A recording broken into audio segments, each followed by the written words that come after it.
Hola amigos de la República, hoy estamos con Tamara Tarashuk. Ella es directora para las Américas de Human Rights Watch, la institución vigilante de derechos humanos, que acaba de sacar un importante informe sobre las protestas en el Perú a raíz del estallido social y la reacción del gobierno y del Estado frente a ellas.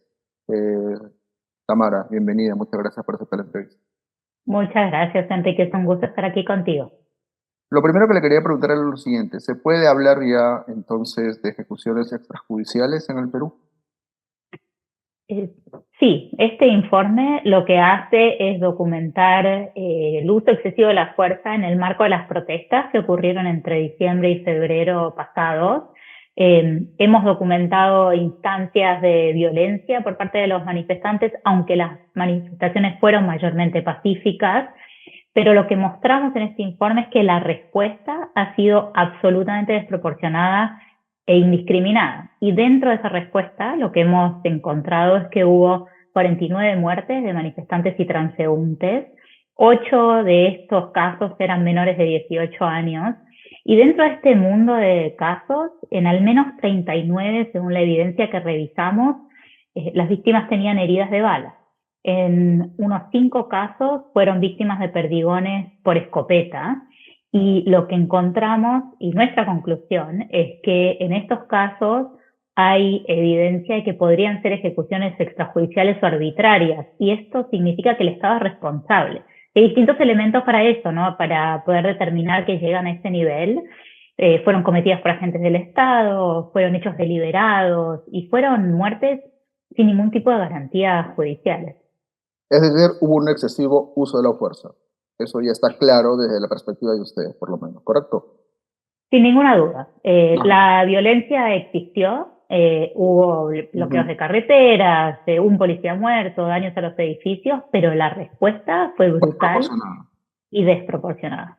Ahora, en el informe ustedes señalan que, al menos a mí la parte que me parece más interesante es la siguiente: es que ustedes precisan que el gobierno y sus autoridades principales, es decir, la presidenta Boluarte, el primero Tarola y demás funcionarios, pudieron haber evitado las demás muertes porque ellos ya estaban al tanto, por lo menos a partir de los primeros sucesos, de la Ujú. acción desproporcionada de las fuerzas del orden. Es decir, ustedes dan a entender que hubo omisión por parte de las autoridades peruanas, ¿es correcto? Sí, a ver, la responsabilidad estatal se puede determinar a través de quien comete los delitos. En este caso estamos hablando, como hablábamos antes, de ejecuciones extrajudiciales arbitrarias, casos de abusos contra manifestantes y transeúntes. Hemos documentado casos de malos tratos, violaciones del debido proceso con un abuso absoluto del proceso de verificar identidad.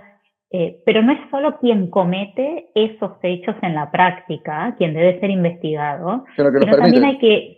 exacto, hay que investigar a quienes sabían o debían saber que esto estaba ocurriendo, quienes no hicieron nada para frenarlos y quienes no hicieron nada para investigarlos debidamente. Y lo que encontramos con la respuesta del gobierno a partir de diciembre, cuando ya había evidencia de que estos abusos se estaban cometiendo, es que la respuesta fue minimizar los abusos, negaron lo que ocurría, acusaban a los manifestantes de terroristas, y luego encontramos en nuestra investigación gravísimas deficiencias en las investigaciones. Entonces, pruebas iniciales que no se hicieron, no se preservó la evidencia en el lugar donde ocurrieron los crímenes, no se hicieron pruebas elementales para determinar si la policía o los miembros del ejército habían disparado con armas de fuego, no se revisaron cámaras de seguridad. En 2 de nuestros casos ni siquiera se hicieron autopsias de los cuerpos antes de enterrarlos. Entonces, hay una responsabilidad del Estado que debe ser debidamente investigada, por supuesto con debido proceso, pero que debe mirar la responsabilidad no solo de quien cometió los hechos, sino ir hacia arriba en la responsabilidad política y penal por lo ocurrido. Responsabilidad por omisión, podría decirse, ¿no? Así es. ¿No? Ahora, ¿qué le parecía a usted la respuesta del gobierno, o a Human Rights Watch, por lo menos, la respuesta del gobierno frente a los sucesos? Bueno, la respuesta deja mucho que desear en un montón de niveles, ¿no? Creo que, por un lado, debería haber un reconocimiento expreso de los abusos y lo que había ocurrido, Ujú, deberían haberse adoptado medidas para investigar seriamente estos hechos, y también creo que es importante entender el contexto en el cual estos abusos ocurren, ¿no? Estamos hablando de un país con una alta volatilidad política, donde hay un deterioro de las instituciones democráticas y el Estado de Derecho, ujú.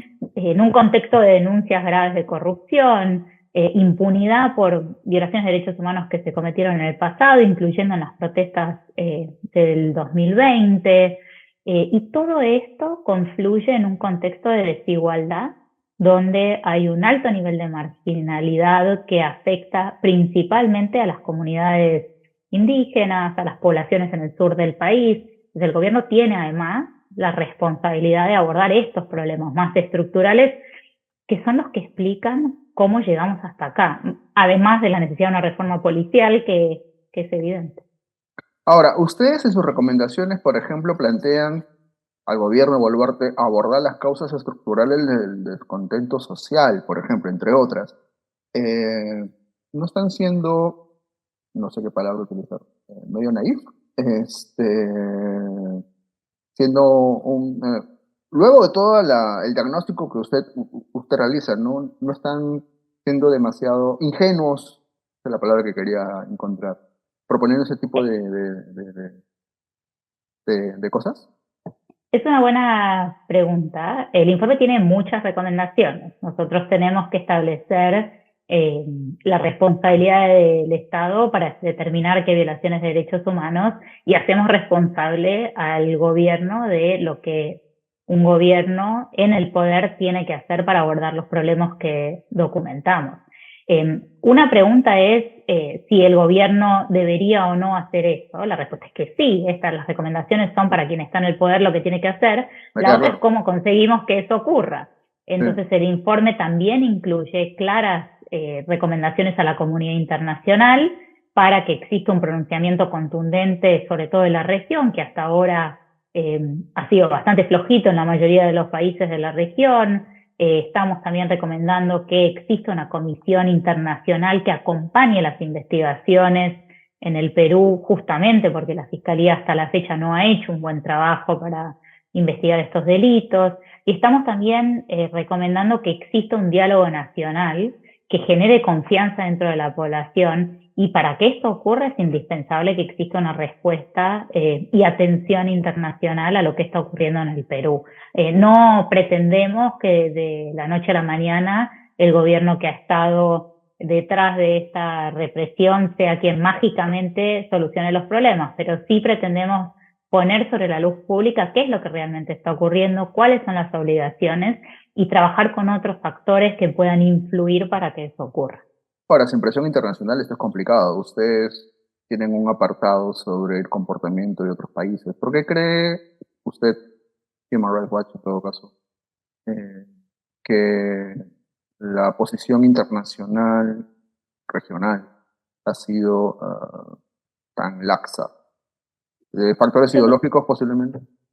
Yo creo que hay distintas explicaciones. Hay un componente ideológico, desgraciadamente, porque vemos que en muchos gobiernos de la región existe una lectura politizada o ideologizada de los derechos humanos, y eso no debería ser así.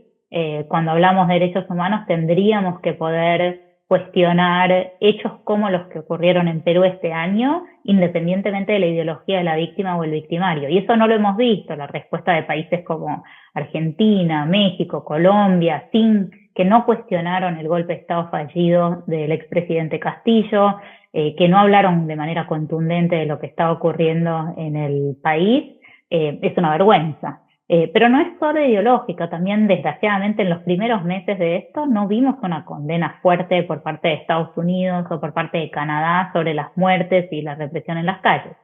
Entonces creo que a pesar del altísimo nivel de muerte, estamos hablando de 49 manifestantes o transeúntes, Por, más de por, eh, 1.300 heridos. por prohibir el fuego, ¿no?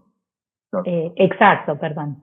Sí, hay más casos vinculados con los bloqueos, pero estamos hablando de un número muy alto que no ha recibido la atención que merece por parte de la comunidad internacional. Y parte de la razón por la cual publicamos este informe, que es un informe muy contundente, tiene casi 120 páginas, explica con un lujo de detalles qué es lo que ocurrió con evidencia sólida, es poder contribuir a traer atención internacional a lo que viene ocurriendo en el Perú. ¿Por qué no se pronuncian, por ejemplo, sobre el adelanto de elecciones? Habida cuenta de que las protestas empiezan precisamente exigiendo este tipo de demandas al gobierno, que las autoridades se renueven. Por eso es que básicamente sale la gente, esa era la plataforma política, esa era la principal demanda política, y de ahí viene toda la represión del aparato estatal. Inicialmente la movilización tuvo que ver con el reclamo de adelanto de elecciones, con posterioridad al golpe de Estado fallido por el expresidente Castillo. Lo que encontramos en las entrevistas es que luego hubo muchos motivos por los cuales la gente salió a la calle. Estaban protestando la represión, estaban protestando las cuestiones de falta de acceso a la educación, a la salud, sobre todo en las comunidades rurales o lejanas de Lima, sobre todo en el sur del país. Entonces creo que hay múltiples motivos por los cuales la gente salió a la calle.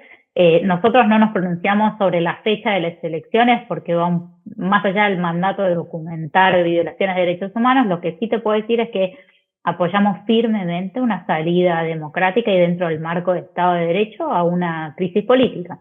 Serán los peruanos quienes tengan que decidir de qué manera eso ocurre. Pero bueno, es un contexto complicado, ¿no? Porque estamos hablando de un país donde tenemos un Congreso que ha estado dominado por intereses personales, que está empeñado en eliminar controles democráticos. Entonces creo que ahí vemos con preocupación la salida política y por eso llamamos a este diálogo nacional que tiene distintos elementos, entre ellos abordar las desigualdades, pero también asegurar que se puede ejercer el derecho a la protesta pacífica, que haya rendición de cuentas por los abusos, que el gobierno ponga fin a la estigmatización de los manifestantes. Y en ese contexto los peruanos decidirán la fecha de las elecciones. Nosotros no tenemos una posición sobre cuándo tienen que ser, pero sí firmemente creemos que la salida tiene que ser una salida democrática y dentro del Estado de Derecho. ¿No ponen fecha, pero están a favor de un adelanto de elecciones o prefieren abstenerse de tomar una posición de... No tenemos una posición al respecto de eso, más allá de que tiene que ser una salida constitucional y democrática que involucre a las distintas partes afectadas en este conflicto, que en el fondo es una crisis política. ¿Usted diría, o Human Rights Watch diría, que el Perú se mantiene como una democracia o ha virado hacia algún tipo de régimen de carácter más autoritario? ¿Qué me responde? Yo creo que en América Latina estamos enfrentando enormes retrocesos a la democracia y tenemos casos claros de dictaduras como es el caso de Nicaragua o el caso de Cuba, y después tenemos una gama de países donde tenemos líderes que llegan al poder electos democráticamente y una vez en el poder le dan la espalda. En el sistema democrático. Exacto, dentro del sistema democrático le dan la espalda a garantías fundamentales democráticas. Eso incluye al expresidente Castillo y también, digamos, la fragilidad de la institucionalidad democrática afecta al país, al Perú el día de hoy, ¿no? ¿Está diciendo entonces que el Perú no es necesariamente una democracia en estos momentos? Eso es lo que me parece entender. O por lo menos o por lo menos no cumple con los estándares de una democracia como la entendemos. Eso es un poco lo que he entendido, no sé. Yo no dije que en Perú no haya democracia. Creo que lo que hay es una democracia frágil con instituciones que están en jaque. Tenemos un país donde en el Perú un poder judicial que ha hecho cosas que en otros lugares de la región no vimos. Es un país que ha condenado a el expresidente Fujimori por violaciones de derechos humanos. Es un país donde hay 5 expresidentes investigados por corrupción. Entonces creo que es un país donde hay ciertas instituciones que funcionan y también hay otras que están en jaque. Entonces, como en otros lugares de la región, lo que vemos son intentos de ir en contra de estas garantías fundamentales que hacen que la democracia funcione. El riesgo es alto, pero no creo que podamos hablar del Perú como un país donde no hay democracia en el día de hoy. No necesariamente quiero dar el salto democracia-dictadura. Digo, en todo caso, una democracia debilitada o una democracia con signos autoritarios. Esa era un poco mi pregunta. Mira, yo creo que más que rótulos, lo que tenemos que hacer es analizar los hechos. En el Perú hubo hace un tiempo un intento y se modificó la composición del Tribunal Constitucional. El Tribunal Constitucional permitió que el Congreso tuviese poderes para cambiar la defensoría del pueblo, para afectar las instituciones electorales. Eso es enormemente peligroso, porque lo que estamos haciendo es evitar que funcionen los frenos y contrapesos de las democracias. Entonces, el objetivo para preservar la democracia es poder fortalecer la independencia judicial, poder lograr que exista un Congreso que deje de guiarse por estos intereses personales para poder hacer cumplir su labor de freno y contrapeso también dentro de la democracia, y poder conseguir que existan transiciones democráticas de un gobierno al otro, ¿no? Nosotros en el informe lo decimos, creemos que fue constitucional el traspaso de poder Creo que ahí no hay ninguna duda. A la actual presidenta. Como te decía, no tenemos una posición sobre cuándo tienen que ser las elecciones, pero sí creemos que tiene que ser dentro del marco constitucional y del Estado de Derecho, justamente para preservar que no haya un desvío de la democracia hacia, no importa cómo lo llamemos, pero sí te diría hacia menos fortalecimiento democrático o profundizar el retroceso que vemos, no solo en el Perú, te insisto, creo que aquí es un desafío enorme que vemos en varios lugares en la región. Tamara Tarasiuk ha estado con nosotros. Muchas gracias por la entrevista, Tamara, ha sido muy amable. Gracias a ti, Enrique, por la invitación. Amigos de la República, eso ha sido todo por hoy.